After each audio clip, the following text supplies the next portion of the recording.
आज हम स्टार्ट करने जा रहे हैं चैप्टर 6 क्लास 9 का। चैप्टर का नेम है आपका लाइन्स एंड एंगल्स। ठीक है, तो इस चैप्टर को करने से पहले सबसे पहले हम जो है एक ऐसी थ्योरम करेंगे जिसका नंबर है 6.1 और थ्योरम है if two lines intersect each other then vertically opposite angles are equal. ठीक है, और ये थ्योरम इसलिए हम पहले जरूर करेंगे क्योंकि इस थ्योरम को करेंगे तो हमारे पास जो एक्सरसाइज 6.1 है वो करना बहुत आसान हो जाएगा, क्योंकि इससे में थोड़ा बेसिक मिल जाएगा और हमारे लिए हेल्पफुल होगी। ठीक है, और वैसे भी थ्योरम तो सारी ही करनी पड़ती है आप लोग को, तो इसलिए हम पहले स्टार्ट करेंगे थ्योरम से। तो थ्योरम में क्या, इफ टू लाइन्स इंटरसेक्ट, तो ये दो लाइन्स मैंने ले ली, दोनों ने आपस में इंटरसेक्ट कर लिया। ठीक है, इंटरसेक्ट माना कट करना, तो दो लाइन्स ने आपस में इंटरसेक्ट किया। इंटरसेक्टिंग पॉइंट है ये आपका, मैं दोनों लाइन्स का नाम ले लेती हूँ, A this one is B और सी एंड डी। ठीक है, तो A B and C D two lines intersect each other at O. Then vertically opposite angle, vertically opposite angle कौन से होते हैं, वर्टिकली ऑपोजिट यानी जो बिल्कुल आमने सामने, तीर की तरह बिल्कुल आमने सामने एंगल्स होते हैं, जैसे कि this one angle and this one angle. Clear, and similarly this one and this one. तो मैं इनकी नंबरिंग डाल देती हूँ, नाम से अच्छा तो है आपका, एंगल 1 और 2 सेम होने चाहिए एंड 3 एंड 4 एंगल सेम होने चाहिए। क्लियर, तो अब सबसे पहले हमें दिया गया, जब भी मेरे को थ्योरम करनी होती है, प्रूव करनी होती है या सॉल्व करनी होती है, तो सबसे पहले हमें ये पता होना चाहिए था कि हमारे पास गिवन क्या है और हमें प्रूव क्या करना है। गिवन क्या है, हमारे पास टू लाइन्स है, A B and C D, A B and C D two lines intersect each other at O. ठीक है, ये आपके पास दो लाइन्स थी जो आपस में इंटरसेक्ट करी, ये हमारे पास गिवन है। हमें प्रूफ क्या करना है आपको, कि आपको बताना है एंगल 1 इक्वल टू एंगल 2 है and similarly angle 3 equal to angle 4। Clear, ये आपको एंगल्स प्रूफ करने हैं। अब इसके लिए हम अपना प्रूफ क्या देते हैं, प्रूफ ये देते हैं, आपने इस थ्योरम से पहले एक चीज पढ़ी है लीनियर पेयर, बहुत बार यूज होती है उसमें, तो हम उसकी हेल्प से इसको पूरा करेंगे। ठीक है, तो लीनियर पेयर क्या होता है, लीनियर पेयर होता है कि जब एक स्ट्रेट लाइन पर, बिल्कुल स्ट्रेट लाइन होनी चाहिए सीधी 180 के एंगल वाली, अगर एक स्ट्रेट लाइन के ऊपर दो एंगल बने होते हैं तो उन दोनों एंगल्स का समझौता 180 डिग्री होता है। जैसे कि ये ए बी एक स्ट्रेट लाइन है, इस पर टू एंगल्स बने हुए हैं 2 एंड 3, और इस साइड दूसरी साइड बने हुए 1 एंड 4। तो अगर 2 और 3 को प्लस करेंगे तो 180 आएगा, और सिमिलरली 1 और 4 को प्लस करेंगे तो भी 180 आएगा। ऐसी एंगल लाइन सी डी भी स्ट्रेट लाइन है, तो इस पर एंगल 1 और 3 बने हुए हैं, इन दोनों का सम 180 होगा। सिमिलरली एंगल 2 और 4 का सम भी 180 होगा। तो आपके पास जो भी स्ट्रेट लाइन होती है उसके ऊपर जो भी एंगल बने होते हैं उनका सम जो होता है वो 180 डिग्री होता है, दैट इज लीनियर पेयर। तो हमें इसकी हेल्प लेंगे। तो जब हम लेते हैं कि when C D is a straight line, when CD is a straight line, जब CD एक स्ट्रेट लाइन होगी तो एंगल 1 + 3 क्या होंगे, 180 degree. Why, because linear pair. Clear, similarly 1 और 3 हमने लिया है, तो अब हम कोशिश करेंगे इन दोनों एंगल्स में से एक लाइन एंगल फिर से दोबारा रिपीट हो, यानी हम स्ट्रेट लाइन कोई और लेंगे। तो अब हम लेते हैं straight line A B. Now when A B is a straight line, अब ए बी को हमने स्ट्रेट लाइन लिया है, जब ए बी स्ट्रेट लाइन होगी तो 1 + 4 का एंगल सम क्या होगा, दैट विल बी 180 डिग्री। ठीक है, क्या प्रॉपर्टी मैंने यूज लगाई है, लीनियर पेयर। क्लियर, अब ये इक्वेशन थी मेरे पास 1 एंड दिस वन इज 2, तो फ्रॉम 1 एंड 2, क्योंकि दोनों की दोनों इक्वेशन का सम जो है 180 डिग्री है, इट में से दोनों की दोनों इक्वल होंगे। This one is equal, so this one is also equal. So angle 1 + 3 equal to angle 1 + 4। Clear, 1 + 3 equal to 1 + 4, ये दोनों ऑलरेडी इक्वल थे, so these both will also be equal. So angle 1 और एंगल 1 कैंसिल हो गए, तो we get angle 3 equal to angle 4। हमें ये prove करना था ना, angle 3 equal to angle 4। Now we proved it, angle 3 equal to angle 4। तो similarly angle 1 equal to angle 2।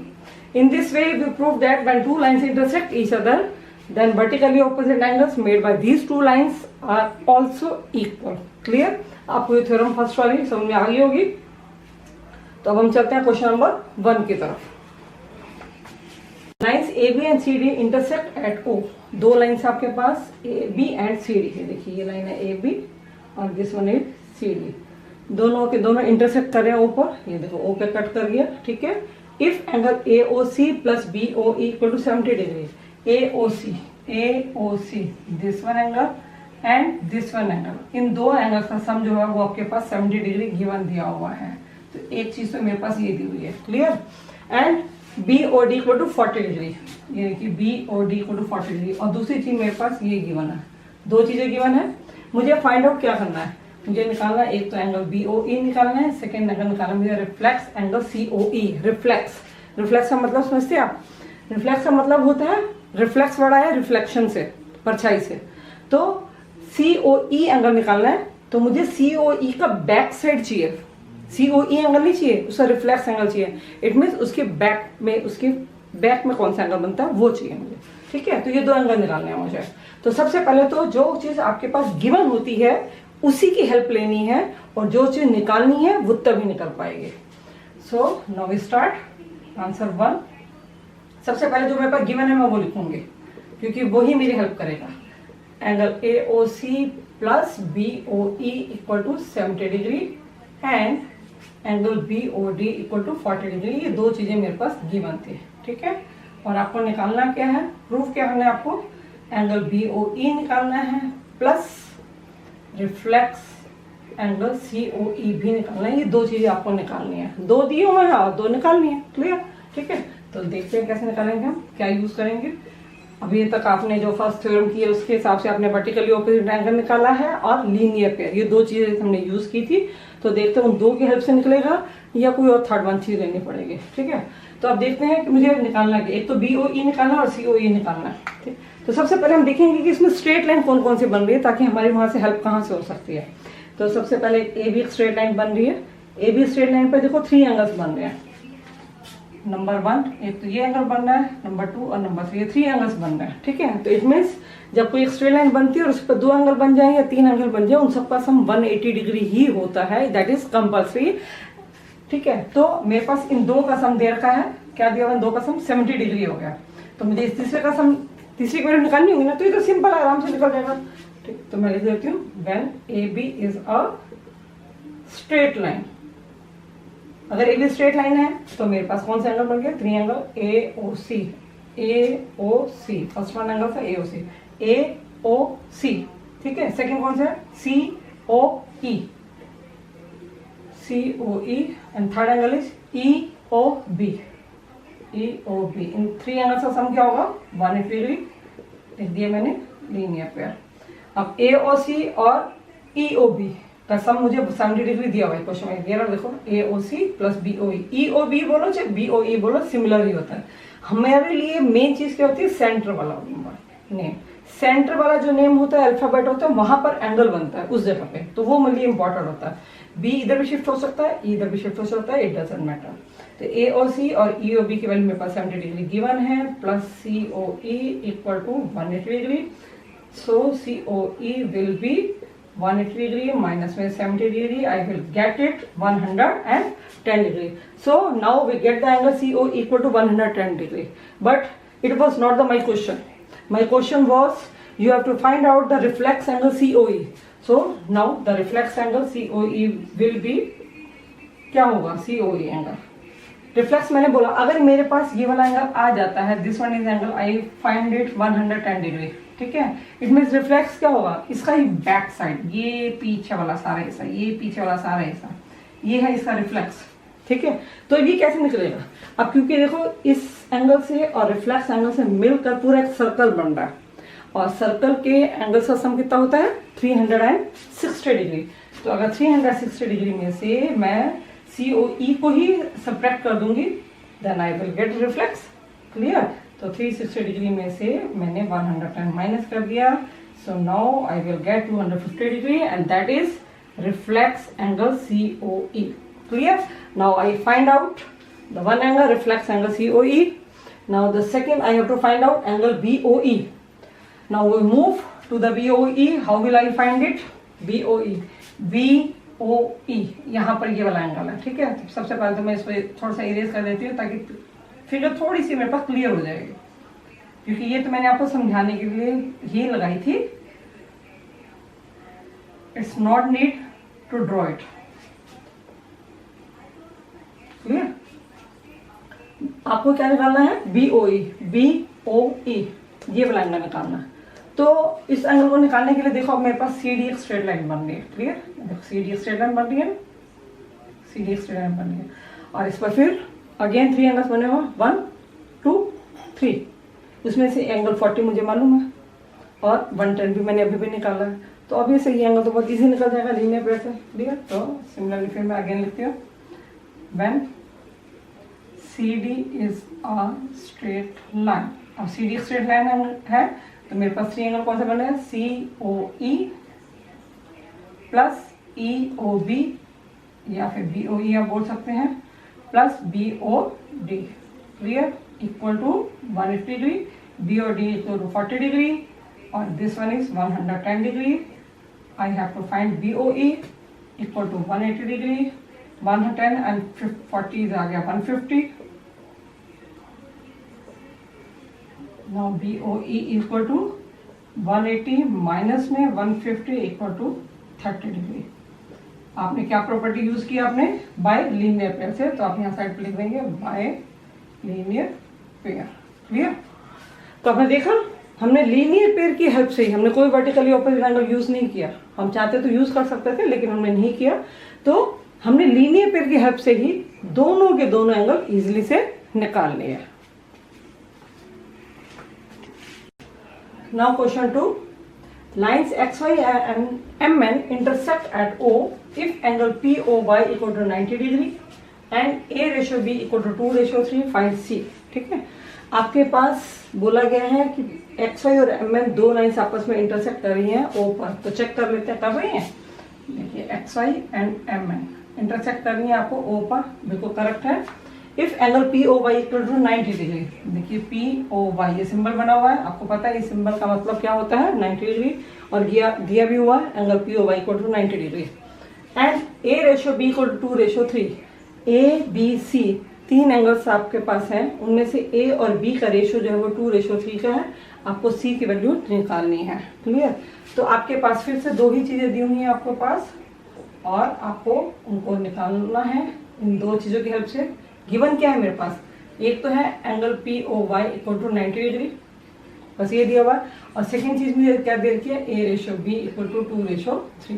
Clear? अब इसमें वैल्यू कितनी है मुझे नहीं मालूम है, सिर्फ रेशो दिया हुआ है, और मुझे प्रूफ क्या करना है? मुझे फाइंड एंगल C निकालना है। ठीक है? तो अब हम इसके लिए क्या हेल्प लेंगे, क्या देंगे? सबसे पहले तो जो मुझे ये रेशियो दिया हुआ था इसको मैं सॉल्व करती हूँ कि रेशियो का मतलब क्या है और A और B की वैल्यू क्या है वो निकालती हूँ मैं। ठीक है?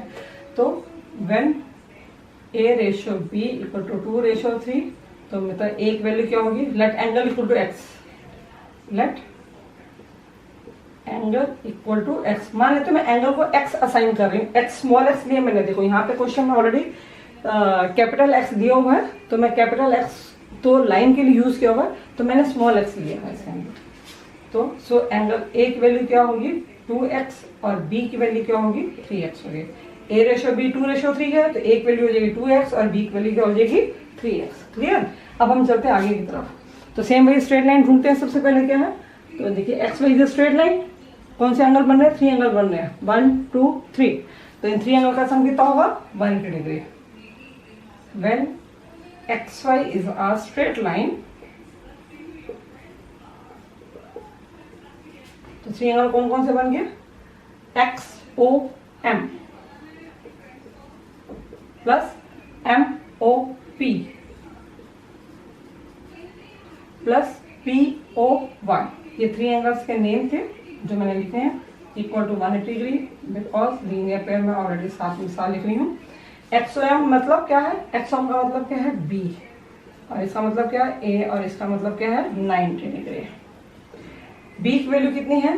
3x, x की एक वैल्यू है 2x, प्लस इस 90 को मैं दूसरी साइड लेके जाती हूँ क्योंकि नंबर है 180 माइनस में 90, आई विल गेट 90 डिग्री। क्लियर?